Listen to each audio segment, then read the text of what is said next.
In 1492, Columbus came to the New World on the Santa Maria, Pinta, and Nina.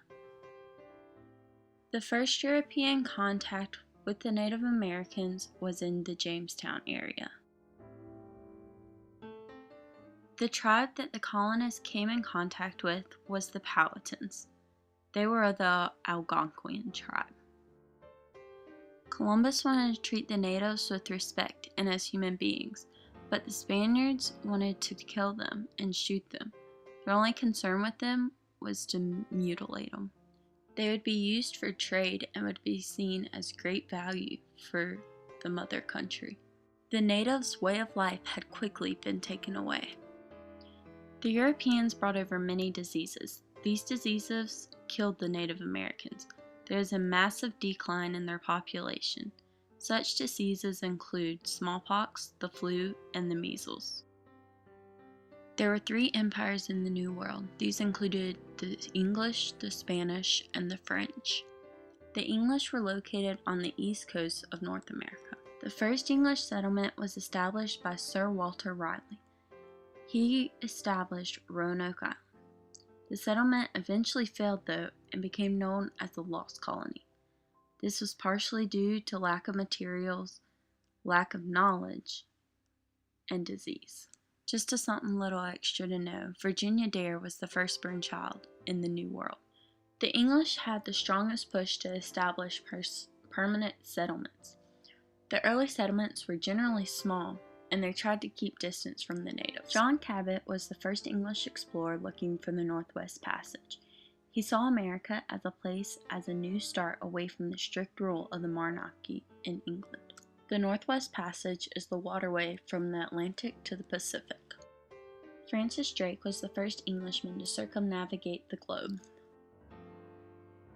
John Rolfe was the first to bring a profitable export for the Virginia Company in tobacco. A joint stock company is a group of stockholders that contribute money to a company and receive some share of the company's profits and debts. The first joint stock company was the Virginia Company. This company was formed with a charter from King James I. It helped appoint officials and supplied material for the colony. Members were promised gold, and they had to have a goal of converting natives to Christianity. They were also told they would receive passage to the Indies. The charter was eventually revoked when profit decreased and support did too.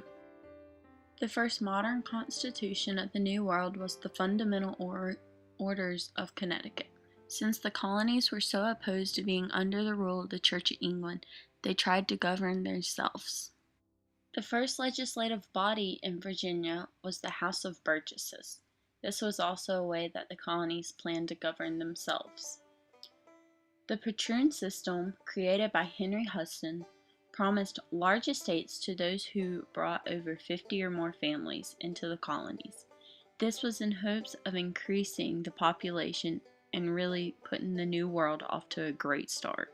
The 3 colonies in the New World were the New England colonies, the Middle colonies, and the Southern colonies. The New England colonies includes Massachusetts, New Hampshire, Connecticut, and Rhode Island. These colonies were known as the Colonial Workshop. This was because of the lumber, shipbuilding, and fishing done in the region. The settlers were mostly Pilgrims and Puritans from England. They lived in villages with small farms around it. Each farm was run by one family. They could typically only grow wheat, and they only grew what the families needed to survive. There were very few slaves found in the New England region. The middle colonies included New York, Delaware, Pennsylvania, and New Jersey. These were known as the breadbasket colonies. This was because there was so much grain grown in this region. It pretty much consisted of people from Holland and Sweden. They had large farms around the countryside. They grew grains and had extra to sell for profits. They had a small number of slaves. It wasn't as important here because in the South, the slaves were on the plantations. Here the families conducted the farms. Southern colonies consisted of Virginia, Maryland, North Carolina, South Carolina, and Georgia. They were known as the Colonial Greenhouse. This was because of the large plantations that grew huge quantities of crops. Their largest crop was the tobacco plant. People were looking for religious freedom from other colonies, so they came here as farmers. The farming was huge plantations, comprising of hundreds to thousands of acres. On these plantations, slaves were normally the ones who ran them. They also had indentured servants. Some other crops grown in this area was indigo, rice, and they are mostly grown for profit. The Spanish Empire was the most successful and dominant empire. They had the largest presence in the New World. They came to the New World seeking gold, glory, and God. They specifically had a mission to bring back gold and silver from the New World back to Europe. The Spanish Empire had little independence, and they ruled directly from the monarchy through the Council of the Indies and the viceroys. The Treaty of Tordesillas was an agreement dividing the Americas between Spain and Portugal. The majority of the land went to Spain, but Portugal also received lands in Africa, Asia, and Brazil. This helps exemplify how much power they had in the New World. This guy Cortez destroyed the Aztecs and conquered Mexico. Pizarro was responsible for conquering the Incas. And this guy right here, he was responsible for discovering the Pacific Ocean. De Soto wanted to find the 7 cities of gold or the Fountain of Youth. Unfortunately, he failed, but he did make a successful accomplishment by claiming Florida as a territory for the Spanish. This happened in St. Augustine. The Spanish Empire had made many accomplishments. This led to them ultimately being stubborn and felt as if they ruled the world. The encomienda system was used to help settle down the conquistadors to make them function as colonists. They despised the natives and wanted to convert them to Catholicism. This system allowed the government to give Indians to certain colonists in return for the promise to try and convert them. This made them very happy because they felt like they had extreme power over others. The French mainly occupied territory towards Canada. Jacques Cartier was the first explorer to go to Canada in search of the Northwest Passage. He helped establish France's claim to North America. Samuel de Champlain was also an explorer who sailed to the West Indies, Mexico, and Panama. He explored the St. Lawrence River and later settled in Quebec. The French wanted to convert the natives to Catholicism, but this was not their main concern. They primarily wanted the natives for fur trade.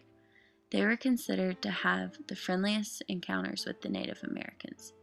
They were kind, and many Native Americans bonded with the French, and they were able to rebel against the other empires. The English feared the French because they had such close ties with the natives. Slaves were introduced during the year of 1619. Indentured servants were also used. Indentured servants were used as a way to exchange for passage to America. The deal was they had to serve someone for 4 to 7 years before they were granted passage. Due to the rising black population, slave laws were continuously becoming stricter.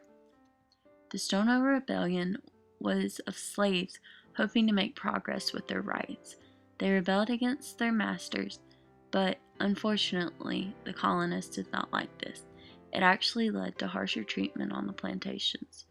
The head right system stated that planters could be given 50 acres of land per slave or per indentured servant. This encouraged using indentured servants and slaves for work on your farm. This made the slaves look as if they were a good asset to society. Almost 60% of South Carolina's population had become slaves. This shows you how important slaves were to the plantation owners in the South. Religious diversity was prominent in the colonies. Lack of religious freedom was the main reason why the colonists left the Church of England and sought the New World. The Church of England is the officially established Christian church in England. This church lacked tolerance of other beliefs. The Great Migration was the move that settlers made when coming to New England with their families. It was primarily Puritans to Massachusetts. They were motivated by the promise of religious freedom because they wanted to practice their Puritan faith freely. The Chesapeake region was seen as a refuge for the Catholics. There would be no Puritans. Roger Williams and Anne Hutchinson were kicked out of this colony. Roger Williams established his own colony in Roanoke. He also established the First Baptist Church in America. Anne Hutchinson was banished from her colony because apparently she went beyond Bible study to proclaiming her own theological interpretations, some of which offended colony leadership. It was difficult to establish schools and churches due to the rural environment. The Act of Toleration was guaranteeing freedom of religion to anyone who professed to believe in Jesus Christ. This helped ensure Catholic safety in Maryland. Through Penn's Holy Experiment, the colonists were able to completely break free from the Church of England. Well, semi-break free. They refused to pay taxes and refused warfare military service, and they took absolutely no oaths. They just wanted to be independent and liberal. This is because there was freedom of worship, no restrictions on immigration, the death penalty was only for treason and murder, and there was no black slavery. The New England colonies were seen as a democracy. This is because they had a strictly Puritan congregation, and they also conducted some Salem witch trials when they sensed that the devil was in some people. This is where the Puritans lived. John Winthrop led the group of English Puritans to the New World. The Halfway Covenant was created for unconverted children of members. It was not a full membership to the church, but it was like a baptism. It helped unsettled social and religious conditions. They believed in congregationalism. It was the idea that the church system was of the local church that served as the center of its own community. They also had a meeting house in which they collaborated to make executive decisions. This was also where they had church. School was required in literacy so that the children would be able to read the Bible. They were the city on a hill. The colonists wanted to be of their own independence. They didn't want to be ruled by anybody. These people were known as separatists. It describes the attitudes or motivations of those seeking independence of their land or region from the country that governs them. The Mayflower Compact was set up to form a temporary government to ensure that people would feel obligated to stay in the colony and work and not be lazy. Even though they had independence, it wasn't a free-for-all. Even though they had separated from the main cause, which was the Church of England, there is still much disappointment and rebellion in the new colonies. Bacon's Rebellion, the Glorious Revolution, and the Pueblo Revolt are all examples of this. They were exemplifying resistance to colonial authority. Nathaniel Bacon led the Bacon's Rebellion, which was a Western rebellion against Governor Berkeley of Virginia for the failing to protect the Western colonists from Indian attacks. Not only did this rebellion happen because people were discontent with Governor Berkeley, but it occurred due to the East-West split. The farmers burned down Jamestown, which was the capital at the time, and Berkeley was recalled to England because there had been so much disruption. The Glorious Revolution was to overthrow King James II. Pueblo's Revolt is when Pueblo Indians rose up against Spanish missionaries and settlers, and they established a short-lived confederacy. Even though colonists had gotten their ultimate wish, they were still never fully happy and satisfied. The New World had only just begun.